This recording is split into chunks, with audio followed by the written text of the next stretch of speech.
Hello students, अग्रिम education YouTube channel पर मेरा भी प्रकाश सोनी आपका एक बार फिर से स्वागत करता हूं। आज मैं आपके लिए लेकर के आया हूं 3 अक्टूबर 2021 को हुआ RSAT पेपर। विद्यार्थियों, 3 अक्टूबर 2021 को जो RSAT पेपर हुआ था, इस वीडियो में मैं आपको उसका पूरा एनालिसिस करके बताने वाला हूं। कुल 35 क्वेश्चंस पेपर में आते हैं। 35 क्वेश्चंस का क्या आंसर रहेगा, इसी के साथ में उसका एक्सप्लेनेशन भी मैं आपको देने वाला हूं। तो यदि आपने अभी तक चैनल को सब्सक्राइब नहीं किया है तो प्लीज़ एक बार आप चैनल को सब्सक्राइब कर दीजिए, लाइक कर दीजिए और कमेंट कर दीजिए। तो विद्यार्थियों, बढ़ते हैं अपन एनालिसिस की तरफ। क्वेश्चन नंबर 1 आपकी स्क्रीन पर कुछ इस प्रकार से है। निम्न में से कौन सा कंप्यूटर हार्डवेयर को चलाता है और अन्य सॉफ्टवेयर चलाने के लिए एक मंच के रूप में कार्य करता है? ऑप्शन फर्स्ट है ऑपरेटिंग सिस्टम, ऑप्शन बी अनुप्रयोग सॉफ्टवेयर, ऑप्शन सी ए और बी दोनों ही, और ऑप्शन डी उपरोक्त में से कोई नहीं। विद्यार्थियों, इसका जो राइट आंसर है वह है ऑपरेटिंग सिस्टम। देखिए, मैं आपको बताना चाहूँगा कि जो कंप्यूटर होता है उसमें अगर हम उसको डिवाइड करें तो हार्डवेयर और सॉफ्टवेयर दो भागों में हम उसको डिवाइड करते हैं। हार्डवेयर जो होता है उस पर जो रन करता है वह होता है ऑपरेटिंग सिस्टम अर्थात सिस्टम सॉफ्टवेयर।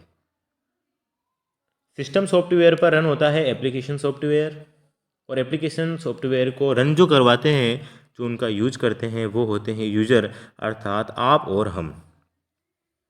देखिए, यही क्वेश्चन कई रूपों में आ जाता है बदल बदल करके। हो सकता है इसी पेपर में इसी का दूसरा फॉर्मेट आपको मिल जाए। तो विद्यार्थियों, ध्यान रखना कि ऑपरेटिंग सिस्टम होता है वह कंप्यूटर को हार्डवेयर पर रन करता है और अन्य सॉफ्टवेयर जो रन होते हैं वो इसी पर ही होते हैं। मैं कोशिश करूँगा कि कंप्यूटर के प्रकार हार्डवेयर और सॉफ्टवेयर दो प्रकार में अगर हम कंप्यूटर को बांटेंगे, उसका पूरा क्लासिफिकेशन आपको एक अलग ही वीडियो में बना करके देने की पूरी कोशिश मेरी रहेगी। अभी हम एनालिसिस की तरफ आगे बढ़ते हैं। क्वेश्चन नंबर 2 कुछ इस प्रकार से है कि सबसे तेज कंप्यूटर कौन सा होता है? Main frame, micro computer, work station या सुपर कंप्यूटर? विद्यार्थियों, इसका जो राइट आंसर है वह है सुपर कंप्यूटर। कंप्यूटर का क्लासिफिकेशन एक अलग प्रकार से और होता है, जिसमें इन्हें हम 3 भागों में बांट सकते हैं: analog computer, digital computer, hybrid computer. जो डिजिटल कंप्यूटर होते हैं, अगेन उनको हम 4 भागों में बांट सकते हैं। पहला होता है micro computer, mini computer, main frame computer और सुपर कंप्यूटर। वैसे आपको याद होगा कि जो सुपर कंप्यूटर होता है वह सबसे फास्टेस्ट कंप्यूटर होते हैं, सबसे शक्तिशाली कंप्यूटर होते हैं, और हमें इस प्रश्न में यही पूछा गया है। क्वेश्चन नंबर 3 है, निम्न में से कौन सी मेमोरी प्रति सेकंड कई बार रिफ्रेश होती है? मेमोरी का एक अलग से ही पूरा टॉपिक बनता है, पूरा अलग वीडियो बनता है। मेमोरी जो होती है 2 प्रकार की होती है, प्राइमरी मेमोरी तथा सेकेंडरी मेमोरी। तो विद्यार्थियों, अभी मैं ज़्यादा डिस्क्रिप्शन आपको यहाँ नहीं कर सकूँगा। तो यहाँ जो हमें दिया गया है, पूछा गया है कि कौन सी मेमोरी प्रति सेकंड कई बार रिफ्रेश होती है। ऑप्शन ए है static RAM, option B dynamic RAM, option 3 EPROM and option 4 है रोम। इसका राइट आंसर होता है डायनेमिक रैम। डायनेमिक रैम कई बार रिफ्रेश होती है। और विद्यार्थियों, ध्यान दीजिएगा, ये क्वेश्चन कई बार पेपर में आ चुका है, इसको आप अच्छे से इसको देख लीजिए कि इसके चांसेस फिर भी रहते हैं आने के। तो फोकस कीजिएगा कि डायनेमिक रैम जो होती है कई बार रिफ्रेश होती है। क्वेश्चन नंबर 4 आपकी स्क्रीन पर इस प्रकार से है, निम्न में से कौन सी मेमोरी अस्थिर मीन्स वोलेटाइल प्रकृति की है? अब मैं इस प्रश्न के बारे में तो क्या बताऊं, कंप्यूटर में हमें ये तो याद होना ही चाहिए। कई सारे कंपटीशन एग्जाम में भी ये प्रश्न पूछ लिया जाता है। तो क्वेश्चन है, निम्न में से कौन सी मेमोरी अस्थिर प्रकृति की है अर्थात वोलेटाइल है? इसे इस प्रकार से भी पूछा जा सकता है कि निम्न में से कौन सी मेमोरी है जिसे डिलीट किया जा सकता है? ऑप्शन है RAM, ROM, PROM and EPROM. इसका राइट आंसर है विद्यार्थियों रैम अर्थात RAM, और इसकी फुल फॉर्म होती है random access memory. Question number 5 होता है, आपके सामने है, निम्न में से कौन सा एप्लीकेशन सॉफ्टवेयर नहीं है? तो अभी मैंने फर्स्ट क्वेश्चन में आपको बताया था कि यही क्वेश्चन घूम फिर करके आपके सामने वापस प्रेजेंट हो सकता है। लो देखिएगा, आप ये क्वेश्चन वापस आपके सामने आ चुका है। और मैं ये कहना चाहूँगा विद्यार्थियों आप सभी से कि क्या पता जो 28 नवंबर को पेपर में जो पेपर आने वाला है उसमें भी इससे संबंधित कोई प्रश्न आपसे पूछ लिया जाए। प्लीज़ इस पर फोकस कीजिएगा, क्वेश्चन किसी भी प्रकार से आ सकता है। तो यहाँ जो क्वेश्चन दे रखा है वह है एप्लीकेशन सॉफ्टवेयर नहीं है। अभी मैंने आपको बताया कि हार्डवेयर पर सिस्टम सॉफ्टवेयर रन होते हैं, मीन्स कंप्यूटर का जो ऑपरेटिंग सिस्टम होता है जैसे window XP, 98, Vista, window 7, window 8, window 10, ये सभी ऑपरेटिंग सिस्टम होते हैं, कंप्यूटर का हार्ट होता है और उस पर रन होते हैं एप्लीकेशन सॉफ्टवेयर। यहाँ पूछा गया है कि निम्न में से कौन नहीं है। मैं ऑप्शन डी से ए की तरफ चलूँगा। फोटोशॉप, जिसमें हम फोटो को एडिट कर सकते हैं। एडोब रीडर, जिसमें हम कई प्रकार के हमारे जो डॉक्यूमेंट्स वगैरह होते हैं उसको क्रिएट कर सकते हैं, फ़ोटो भी हम इसमें एडिट कर ही सकते हैं। वीएलसी मीडिया प्लेयर होता है जो ऑडियो वीडियो प्ले करने के लिए काम में आता है। मीन्स सभी ही एप्लीकेशंस है जो हमें किसी न किसी प्रकार की सेवा प्रोवाइड करवाते हैं। बट विंडो एक्सपी की अगर अपन बात करें तो विंडो एक्सपी यहाँ एप्लीकेशन सॉफ्टवेयर नहीं है, क्योंकि यह ऑपरेटिंग सिस्टम है। तो विद्यार्थियों क्वेश्चन पूछा गया है कि कौन एप्लीकेशन सॉफ्टवेयर नहीं है, विंडो एक्सपी एप्लीकेशन सॉफ्टवेयर नहीं है। क्वेश्चन नंबर 6, कौन है जिस डिस्क पर नामित स्थान है जहां फाइलों को संग्रहित किया जाता है। शॉर्ट में मैं कहना चाहूँगा कि फाइलों को कहाँ स्टोर किया जाता है। इसी क्वेश्चन को मैं आपको इंग्लिश में भी एक्सप्लेन कर देता हूँ।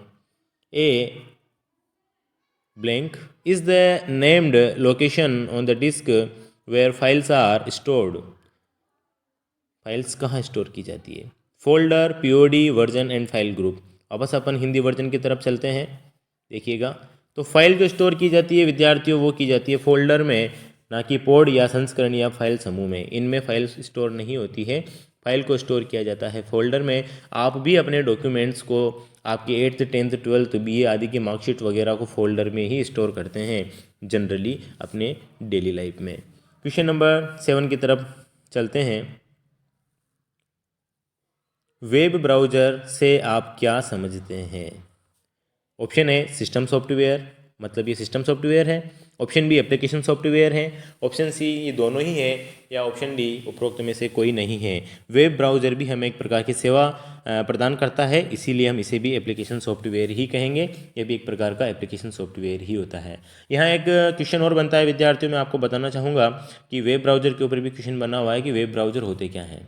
ऐसे एप्लीकेशन सॉफ्टवेयर जिनकी हेल्प से अपन इंटरनेट ऑपरेट कर सकते हैं, इंटरनेट चला सकते हैं कंप्यूटर या मोबाइल में, वे सभी वेब ब्राउज़र्स कहलाते हैं। कई बार आ चुका है कि निम्न में से वेब ब्राउज़र कौन सा नहीं है, तो आपको वेब ब्राउज़र के नाम याद होने चाहिए। तो वेब ब्राउज़र होते हैं जैसे आपका internet explorer, Mozilla Firefox, Google Chrome, safari आदि जो होते हैं, ये सभी आपके वेब ब्राउज़र्स ही होते हैं। क्वेश्चन नंबर 8 है, निम्न में से सर्च इंजन का उदाहरण है। मतलब आप कोई डेटा अगर आपको सर्च करना है, कोई इन्फॉर्मेशन अगर आपको चाहिए, तो आप कहाँ सर्च करते हैं। पेटीएम पर, गूगल पर, फ्लिपकार्ट पर, या उपरोक्त में से किसी पर भी नहीं। इसका राइट आंसर है गूगल पर। जी हाँ, गूगल एक प्रकार का सर्च इंजन होता है। क्वेश्चन नंबर 9, ओटीपी का फुल फॉर्म क्या होता है। देखिए ओटीपी आप सभी को मोबाइल पर अवेलेबल होता ही होगा। आप सभी के ओटीपी आ चुका होगा। जब आप एसएसओ आईडी बनाते हो ओटीपी आता है। और भी कई आप काम करते हैं, जब आप पेमेंट ऑनलाइन जमा कराते हैं तो ओटीपी वहाँ पर भी आपको मिलता होगा। तो ओटीपी का जो फुल फॉर्म होता है वह होता है one time password. Very important है।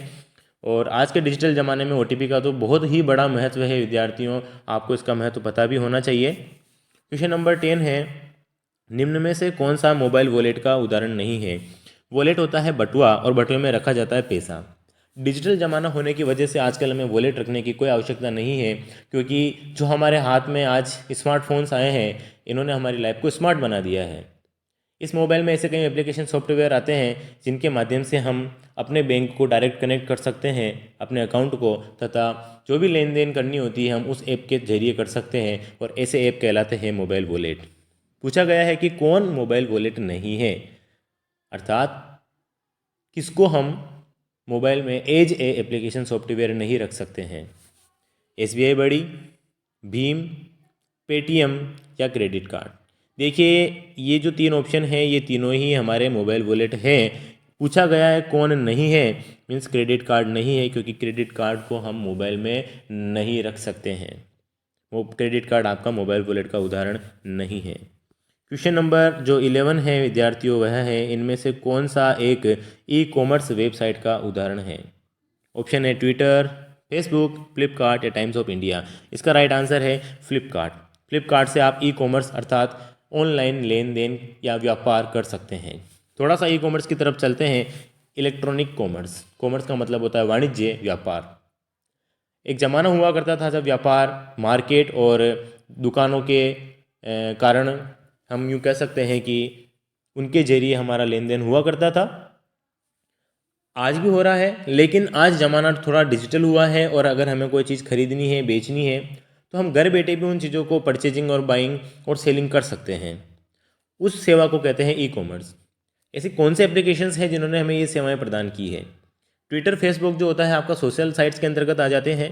टाइम्स ऑफ इंडिया तो आपका इंग्लिश न्यूज़पेपर है, उसी का नाम है। और फ्लिपकार्ट एक ऐसी कंपनी है, इसी के साथ अमेजन, फ्लिपकार्ट, ईबे आदि कई सारी वेबसाइट्स हैं, कई सारे ऐसे एप्लीकेशंस हैं जिनके जरिए हम ई कॉमर्स का यूज कर सकते हैं, अर्थात कि ऑनलाइन खरीदारी या फिर ऑनलाइन व्यापार वाणिज्य हम कर सकते हैं। Question number 12 very simple, online shopping किस प्रकार का लेन देन है। ऑनलाइन शॉपिंग किस प्रकार का लेन देन है। ऑनलाइन शॉपिंग, देखिए शॉपिंग होती है दो लोगों के मध्य में। एक होता है बिजनेसमैन, व्यापारी, और दूसरा होता है खरीदार अर्थात ग्राहक अर्थात कस्टमर। मीन्स यह जो होता है वह होता है विद्यार्थियों, ध्यान दीजिएगा, B2C, very important question. B2C प्रकार का लेन देन होता है, अर्थात यह बिजनेस से कस्टमर की तरफ का मूवमेंट होता है, उस तरफ यह आगे बढ़ता है। मैं यहाँ ए का जो फुल फॉर्म है बता देना चाहूँगा आपको। B2B का मतलब होता है बिजनेस टू बिजनेस, अर्थात दो कंपनी, दो बिजनेसमैन के मध्य में यह जो लेन देन होता है उनके मध्य होता है। और तीसरा ऑप्शन सी जो है वह है C2C अर्थात कस्टमर टू कस्टमर। हमें यहाँ ऑनलाइन शॉपिंग जो है वह B2C प्रकार का एक उदाहरण माना जाता है। क्वेश्चन नंबर 13 की तरफ बढ़ते हैं। EPDS प्रणाली के संदर्भ में BPL का पूरा रूप क्या है। विद्यार्थियों, अगर आपने अभी तक हमारा चैनल अग्रिम एजुकेशन सब्सक्राइब नहीं किया है तो प्लीज़ आप चैनल को अभी ही सब्सक्राइब कर लीजिए तथा इसी के साथ ही बेल आइकन को भी प्रेस कर दीजिए ताकि आपको आने वाले सभी वीडियो का नोटिफिकेशन तुरंत प्राप्त हो जाए।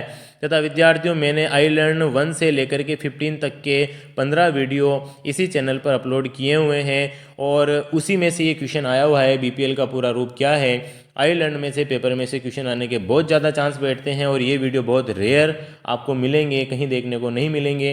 इसीलिए अगर आपने चैनल को सब्सक्राइब नहीं किया है तो प्लीज़ पहला काम कीजिए, चैनल को सब्सक्राइब कर लीजिए तथा अपने सभी दोस्तों, मित्रों तथा मिलने वालों को ये लिंक भी आप शेयर कर सकते हैं।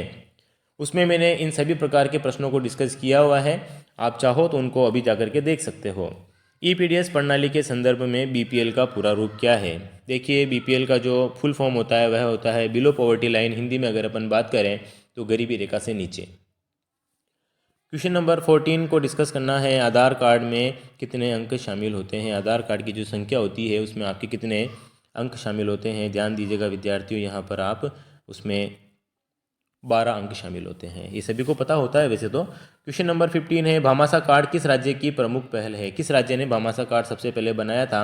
राइट आंसर है राजस्थान राज्य ने। क्वेश्चन नंबर 16 पर चलते हैं। एक नागरिक ऑनलाइन माध्यम से विश्वविद्यालय के शुल्क का भुगतान कैसे कर सकता है। कोई भी नागरिक है, आप और मैं, अगर हमें ऑनलाइन माध्यम से किसी कॉलेज की, किसी यूनिवर्सिटी की फ़ीस अगर जमा करनी है तो कैसे कर सकते हैं। आप लोग ये सभी करते ही होंगे फीस जमा। तो पहला ऑप्शन है ई मित्र, जी हाँ, आप ई मित्र पर जाते ही। ऑप्शन बी है SSO ID के द्वारा, उससे भी आपने किया हुआ होगा। ऑप्शन सी है यूनिवर्सिटी पोर्टल, यानी कि जिस यूनिवर्सिटी में आपको एडमिशन लेना उसी के डायरेक्ट पोर्टल पर जाकर के आप उसकी लिंक से फ़ी पेमेंट कर सकते हैं। और ऑप्शन डी है उपरोक्त सभी। बिल्कुल, हम सभी का यूज करके हमारी फ़ीस का भुगतान, शुल्क का भुगतान कर सकते हैं। क्वेश्चन नंबर 17 है विद्यार्थियों। निम्न में से कौन से प्राधिकरण ने आधार कार्ड जारी किया है। मैं आपको इस क्वेश्चन को एक बार इंग्लिश वर्जन में दिखाना चाहूँगा। Which of the following authority has issued Aadhaar card. AAI, NHAI, UIDAI या स्पोर्ट्स अथॉरिटी। स्पोर्ट्स क्यों करेगा, NHAI जो होता है हमारा हाईवे का होता है, तो यहाँ इसका जो राइट आंसर है वह है UIDAI। तो हिंदी में भी मैं आपको बता देता हूँ। हिंदी थोड़ा सा कई चीज़ों में हमारे लिए कठिन पड़ जाती है विद्यार्थियों। अगर आप एग्ज़ाम में किसी क्वेश्चन में कंफ्यूज हो जाते हैं और आप गलत आंसर लगा करके आए या उसे छोड़ करके आए, तो आपको ऐसा नहीं करना है विद्यार्थियों, बल्कि आपको उसी हिंदी वर्जन के क्वेश्चन का इंग्लिश वर्जन देखना है और वहाँ थोड़ा समझने की कोशिश करना है। क्या पता आपको वहाँ ये ज़्यादा जल्दी और सही समझ में आ जाए। तो विद्यार्थियों यहाँ एक पॉइंट है जो हमें ध्यान रखना है कि आपको इंग्लिश वर्जन जो दिया हुआ होता है उसको भी आपको यहाँ पर देख करके ही काम करना है। इसका राइट आंसर है UIDAI। क्वेश्चन नंबर 18 की तरफ चलते हैं। पासपोर्ट आवेदन के संदर्भ में PSK का फुल फॉर्म होता है पासपोर्ट सेवा केंद्र। पासपोर्ट S सेवा के केंद्र। क्वेश्चन नंबर 19 पर चलते हैं। निम्न में से कौन सा मोबाइल ऑपरेटिंग सिस्टम OS नहीं है? देखिए, आप जो फ़ोन यूज़ करते हैं वो एंड्रॉयड फ़ोन होते हैं, अर्थात एंड्रॉयड मोबाइल का एक ऑपरेटिंग सिस्टम होता है। iOS एप्पल जो फ़ोन होते हैं उनके ऑपरेटिंग सिस्टम का नाम होता है iOS। विंडोज़, आपको पता होगा नोकिया कंपनी ने थोड़े दिनों पहले विंडोज़ फ़ोन लॉन्च किए थे, लेकिन किसी वजह से लोगों ने वो पसंद नहीं किए। कुल मिला के हम ये कह सकते हैं ना कि ये भी एक प्रकार का मोबाइल का ऑपरेटिंग सिस्टम होता है। और लाइनक्स OS जो होता है वह कंप्यूटर का ऑपरेटिंग सिस्टम होता है विद्यार्थियों, यानी इसका यहाँ पर राइट आंसर हो जाता है लाइनक्स OS। यह मोबाइल का ऑपरेटिंग सिस्टम नहीं है। क्वेश्चन नंबर 20 आपको बता रहा है कि नीचे दिए गए स्क्रीन लॉक में से कौन से स्क्रीन लॉक एंड्रॉयड डिवाइस यानी आपके फ़ोन पर उपलब्ध नहीं है। फ़ोन आप सभी के पास में है ही सही। कौन कौन सा लॉक आप यूज करते हैं? पैटर्न करते हैं? यस। पिन करते हैं? यस। पासवर्ड भी आपने डाल ही रखा होगा। मीन्स उपरोक्त सभी इसका आंसर हो जाएगा। क्वेश्चन नंबर 21 की तरफ बढ़ते हैं। निम्न में से किस की मदद से, किस बटन की मदद से आप कर्सर के दाएं ओर के अक्षरों को डिलीट कर सकते हैं? विद्यार्थियों, very important question, RSAT paper में कई बार रिपीट होने वाला प्रश्न है कि कर्सर के दाएं ओर के अक्षरों को डिलीट करने के लिए आप कौन सा बटन, कौन सी की प्रेस करेंगे? कुछ भी नहीं करना है, आपको डिलीट बटन पूछा गया है और वो भी राइट यानी कि दाएं। अगर आपके दाएं आ जाता है तो आपको यहाँ पर डिलीट दबाना है, और अगर राइट की जगह बायां आ जाता तो हम यहाँ पर बैक स्पेस का यूज़ करते। विद्यार्थियों, आपने कुछ भी लिखा हुआ है और आपका कर्सर ये रहा, अगर आपको इस तरफ का हटाना है तो आपको D प्रेस करना है, मीन्स डिलीट, और अगर आपको इस तरफ का हटाना है तो आपको B प्रेस करना है, अर्थात बैक स्पेस। कीबोर्ड में आपने इन की का अवश्य यूज किया होगा, बैक स्पेस और डिलीट। ध्यान दीजिए विद्यार्थियों, अगर आपको बाईं तरफ के अक्षरों को हटाना है तो बैक स्पेस दबाएं, दाएं तरफ के अक्षरों को हटाना है तो डिलीट दबाएं। Very important question. Question number 22 की तरफ अग्रसर होते हैं। इनमें से क्या इस्तेमाल करके आप डॉक्यूमेंट के मोड को पोर्ट्रेट से लैंडस्केप में बदल सकते हैं? मैं आपको बता दूं, ये जो होता है सीन, ये पोर्ट्रेट होता है, और ये जो सीन होता है वह होता है लैंडस्केप। एक कागज़ में अगर आप प्रिंट देना चाहते हैं, आप खड़ा प्रिंट नहीं लेना चाहते हैं और आड़ा लेना चाहते हैं, इसको बोलते हैं पोर्ट्रेट, इसको बोलते हैं लैंडस्केप। अगर आपको इसको कन्वर्ट करना है, आप कहाँ जाके करेंगे? तो इसका राइट आंसर है पेज सेटअप डायलॉग बॉक्स में। ध्यान दीजिएगा, पेज सेटअप डायलॉग बॉक्स में जाकर के हम ऐसा कर सकते हैं। क्वेश्चन नंबर 23 की तरफ चलते हैं। वर्कशीट के एक स्थान से फॉर्मेटिंग को कॉपी कर किसी दूसरे स्थान पर फॉर्मेटिंग अगर हमें अप्लाई करना है तो उसके लिए हम किसका उपयोग करेंगे? मैं आपका ज़्यादा समय यहाँ खराब नहीं करूँगा। इसका राइट आंसर है D। स्टैंडर्ड टूल बार पर जाकर के उपस्थित जो फॉर्मेट पेंटर बटन होता है वहाँ अगर अपन क्लिक करेंगे तो ये सारा काम हम वहाँ पर कर सकते हैं विद्यार्थियों। इसे आप एक बार PC ओपन करके जब आप करेंगे तभी आपको ज़्यादा बढ़िया लगेगा और ज़्यादा अच्छा समझ में आएगा। क्वेश्चन नंबर 24 की तरफ चलते हैं। पेस्ट स्पेशल कमांड आपको कॉपी और पेस्ट की सुविधा देता है। पेस्ट स्पेशल कमांड आपको कॉपी और पेस्ट की सुविधा देता है। इसका राइट आंसर है विद्यार्थियों, एक्चुअल फॉर्मूला के बजाय एक फॉर्मूले के परिणाम स्वरूप वैल्यूज़ के द्वारा। एक्सेल में अगर आपने काम किया हो, आपको पता होगा कि अगर हमने कुछ सेल्स का ऐड किया है और वहाँ हमने एक बार फॉर्मूला अप्लाई कर दिया है, इक्वल्स हम सेल एड्रेस डाल करके एंटर किया है, अगर हमें किसी अन्य कॉलम को वापस से ऐड करना है तो हमें वापस वहाँ फॉर्मूला रिपीट करने की ज़रूरत नहीं होती है। हमें सिर्फ जो पहले बार में हमने फॉर्मूला लगाया उसे कॉपी करो और आप अदर सेल्स को सेलेक्ट करके जहाँ हमें उसका रिजल्ट चाहिए वहाँ पेस्ट कर दीजिए। तो आपको जो कॉपी किया हुआ नंबर है वो नहीं मिलेगा, बल्कि आपको जिन कॉलम को आपको ऐड करना है वही ऐड होकर के रिजल्ट आपको मिलेगा। विद्यार्थी, बहुत ही शानदार फॉर्मूला है, एक बार आप प्लीज़ इसको ट्राई ज़रूर करिएगा। क्वेश्चन नंबर 25 की तरफ चलते हैं। एक सूत्र बनाने के लिए निम्न में से आप किसका उपयोग कर सकते हैं? विद्यार्थियों देखिए, ऑप्शन ए है सेल वैल्यू, लेकिन सेल संदर्भों का नहीं, सेल संदर्भ का नहीं बल्कि सेल वैल्यू का। लगभग एक ही बात हो गई ना, सेल वैल्यू संदर्भ का नहीं, सेल संदर्भ का नहीं और सेल वैल्यू का, ये तो दोनों एक ही बात हो जाती है। ऑप्शन सी सेल वैल्यू और सेल संदर्भों में और उपरोक्त में कोई नहीं। एक सूत्र बनाने के लिए निम्न में से आप किसका उपयोग करेंगे विद्यार्थी? यहाँ ऐसा कुछ भी नहीं जिसका हम उपयोग करेंगे, उपरोक्त में से कोई नहीं। फॉर्मूला बनाने के लिए पूरा में एक सेंटेक्स लिखना पड़ता है जो कि इक्वल से शुरू होता है। एक्सेल में ये क्वेश्चन इंपॉर्टेंट है, ये बनता ही बनता है कि आपका कोई भी एक्सेल का फॉर्मूला किस सिंबल से स्टार्ट होता है? बराबर के सिंबल से स्टार्ट होता है, याद रखिएगा। यहाँ इसका आंसर है उपरोक्त में से कोई नहीं। क्वेश्चन नंबर 26 है, एक पावर पॉइंट शो में निम्न में से कौन सा फाइल फॉर्मेट ऐड किया जा सकता है? पावर पॉइंट का मतलब होता है पावर पॉइंट प्रेजेंटेशन, जो कि कंपनीज, स्कूल, कॉलेज, स्टूडेंट्स आदि के द्वारा अपना प्रेजेंटेशन देने के लिए किया जाता है। और इसमें हम ऑडियो, वीडियो और अगर हमें किसी भी प्रकार की और भी फाइल अगर इंसर्ट करनी होती है तो हम आराम से कर सकते हैं। तो यहाँ ये पूछा गया है कि किस प्रकार का फाइल फॉर्मेट हमें लेना चाहिए या ले सकते हैं। ऑप्शन ए है जेपीजी, जीआईएफ, वेव या उपरोक्त सभी। जी हाँ, इसका राइट आंसर है उपरोक्त सभी। सभी प्रकार का हम फाइल फॉर्मेट यहाँ पर यूज कर सकते हैं विद्यार्थियों। क्वेश्चन नंबर 27 है, एक स्लाइड शो में स्लाइड चेंज होने पर डिस्प्ले के लिए अप्लाइड इफेक्ट क्या कहलाता है? अगर आपको स्लाइड चेंज करनी है, उस पर एनिमेशन डालना है तो हमें लगाना पड़ेगा स्लाइड ट्रांजिशन। पहला आ रहा है स्लाइड एनिमेशन, जी नहीं। क्या कस्टम एनिमेशन? जी नहीं। Custom transition? जी नहीं। राइट आंसर है स्लाइड ट्रांजिशन। क्वेश्चन नंबर 28 है, प्रेजेंटेशन में विद्यमान सभी स्लाइड का एक जैसा प्रदर्शन चाहने के लिए आप निम्न में से किसका उपयोग करेंगे? सारी ही स्लाइड एक जैसी लेनी है ना, simple templates, presentation design templates, अगर ये ले लेंगे तो सभी स्लाइड हमें एक जैसी मिल जाएगी। क्वेश्चन नंबर 29 है, निम्न में से कौन सा साइबर खतरा नहीं है? वायरस है, ट्रोजन हॉर्स, ये भी एक साइबर अटैक होता है, ई कॉमर्स तो ऑनलाइन लेन देन होता है, ये किस प्रकार का साइबर खतरा हुआ? जी नहीं, ये किसी प्रकार का साइबर खतरा नहीं होता है। डिनाइल ऑफ सर्विसेज भी होता है। हमारा जो राइट आंसर है विद्यार्थियों वह है ई कॉमर्स। ये किसी प्रकार का साइबर खतरा नहीं है। मैं इसी क्वेश्चन को आपको थोड़ा सा रोटेट करके बता देता हूँ। क्वेश्चन आ सकता है, निम्न में से साइबर खतरा कौन सा है? 3 ऑप्शन अलग मिल जाएंगे। अगर आपके वायरस, ट्रोजन हॉर्स और डिनाइल ऑफ सर्विसेज, एक और होता है फिशिंग। वैसे होने में और भी ज़्यादा हो सकते हैं, लेकिन आपसे जो ज़्यादातर पूछे जाएंगे वो 4 ही ये पूछे जाते हैं: virus, Trojan horse, denial of service, DOS and fishing. तो इनमें से आपको एक ऑप्शन तो दे दिया जाएगा इसका, और 3 ऑप्शन आपको अदर दे देंगे। ध्यान रखिएगा, क्वेश्चन घूम के आ सकता है आपको।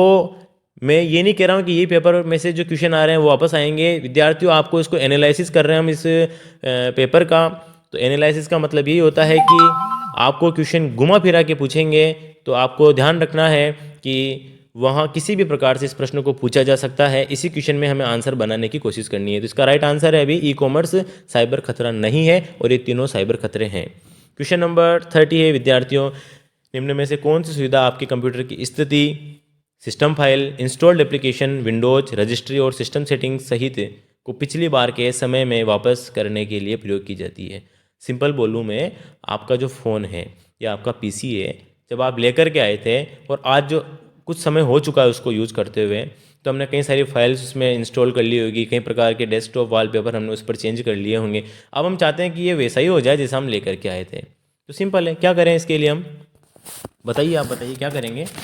इसका जो राइट आंसर है वह है सिस्टम रीस्टोर कर दीजिए।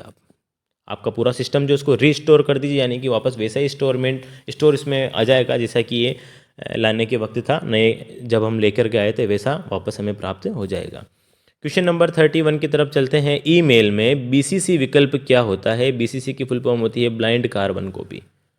ईमेल वेरी इंपॉर्टेंट टॉपिक है स्टूडेंट्स। इसमें से कई प्रकार के क्वेश्चंस पेपर में आने की संभावना रहती है। एक क्वेश्चन आपके सामने ही है कि बीसीसी का फुल फॉर्म क्या है।